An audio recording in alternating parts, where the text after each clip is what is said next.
Hello friends, मग मजेत आहात ना सगळे? आज आपण लच्छा आलू कुलचा बनवणार आहोत। संडे स्पेशल काहीतरी हवंच ना। आता आपण पीठ मळून घेऊया। त्यासाठी अर्धा कप दूध घेतलंय, कोमट दूध घेतलंय बरं का। तेल घालायचं आहे त्यात 3 चमचे आणि अर्धा कप दही घालून घ्यायचं। मिल्क पावडर घालायची यात 2 चमचे। सगळं चांगलं मिक्स करून घ्यायचं आहे। तर सगळं मिक्स करून घेतल्यावर 2 कप मैदा घालायचा आहे चाळून। 1 चमचा बेकिंग पावडर आहे आणि 1/4 टीस्पून बेकिंग सोडा घालायचा आहे आणि 1 चमचा साखर घालायची आहे। मीठ घालायचं आहे चवीनुसार आणि सगळं चांगलं मिक्स करून घ्यायचं आहे। एवढ्याच ह्याच्यामध्ये आपल्याला मळून घ्यायचं आहे। असा आपला डो तयार झालेला आहे सॉफ्ट। तेल लावून याला पटकून मळायचं आहे, म्हणजे तो अजून सॉफ्ट होतो आणि कुलचे छान होतात।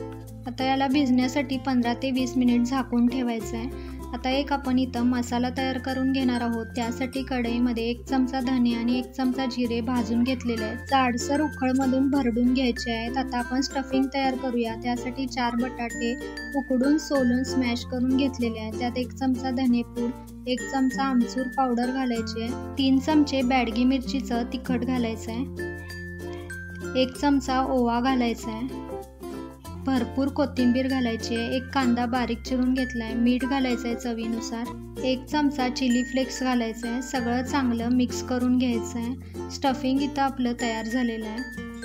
आता चटणी करून घेऊया। अर्धा कप चिंचेचं पाणी घेतलेलं आहे, 1 कांदा बारीक चिरून घेतलेला आहे, कोथिंबीर घालायची आहे भरपूर, काळी मिरीची पावडर आहे अर्धा चमचा। आता 1 बटाटा आहे उकडून सोलून स्मॅश करून घेतला आहे, तो पण घालायचा आहे, चिली फ्लेक्स घालायचं आहे 1 चमचा, 1 चमचा बॅडगी मिरचीचं तिखट आहे, मीठ घालायचं आहे चवीनुसार, 4 चमचे साखर घालायची आहे, 1 चमचा चाट मसाला घालायचा आहे आणि सगळं चांगलं मिक्स करून घ्यायचं आहे। चटणी पण आपली तयार आहे, खट्टा मिठा चटणी। गोळा आपण करून घेतलाय, त्याला सुक्कं पीठ लावून घ्यायचं, लाटून घ्यायचं पूर्ण। आता लाटून घेतलेलं आहे, बघू शकता तुम्ही, फाकत आहे पीठ, म्हणजे पीठ आपलं छान झालेलं आहे। आता आपण धने जिऱ्याचा कूट घालायचा आहे, कोथिंबीर घालायची आहे, स्टफिंग करून घेतलंय ना आपण ते घालायचं आहे। आता याला प्रेस करून गोल गोल गुंडाळत जायचं,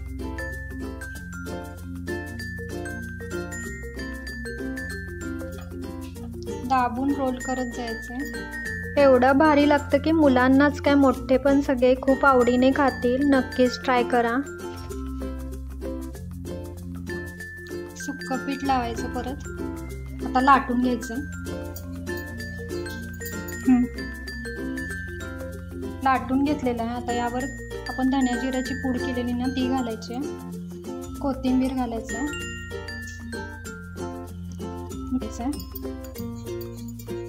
म्हणजे ते बसतं।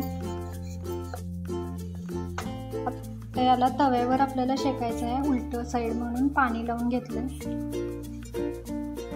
पाणी लावून पण एखाद वेळेस बसत नाही, त्यामुळे आपण तव्यावर थोडं मिठाचं पाणी मारून घ्यायचं आहे, म्हणजे ते चांगलं पकडतं तव्याला आणि निघत नाही। आता कुलच्याला पाणी लावलेली बाजू आहे ना ती खालच्या साईडला घालायची,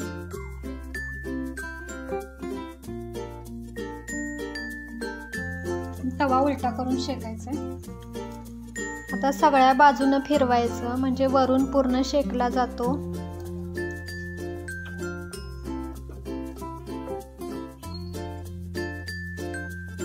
वरची बाजू शेकलेली आहे, आता खालची बाजू पण चांगली शेकून घ्यायची आहे।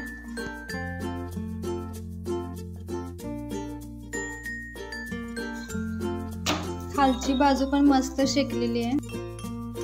असा मस्त लच्छा आलू कुलचा आहे, नक्कीच ट्राय करा, खूप भारी लागतो। तुम्हाला असं जमत नसेल तर अजून एक पद्धतीनं बघूया आपण। आलूचा पराठा कसा करतो तसा करून घ्यायचा।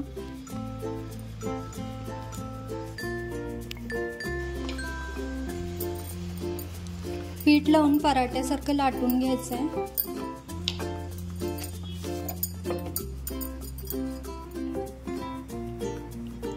हे पराठ्यासारखं साधं शेकून घ्यायचं। तेल लावा किंवा बटर लावा, दोन्ही लावून शेकलं तरी पण. मी इथं तेल लावून शेकत आहे. दोन्ही बाजू खमंग शेकून घेतलेले आहेत. आता कमेंटमध्ये नक्की सांगा की तुम्हाला माझी रेसिपी कशी वाटली ते.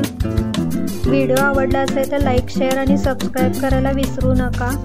चला पुन्हा भेटूया अशाच नवीन रेसिपीसह. तोपर्यंत खुश राहा, मस्त राहा आणि खात राहा.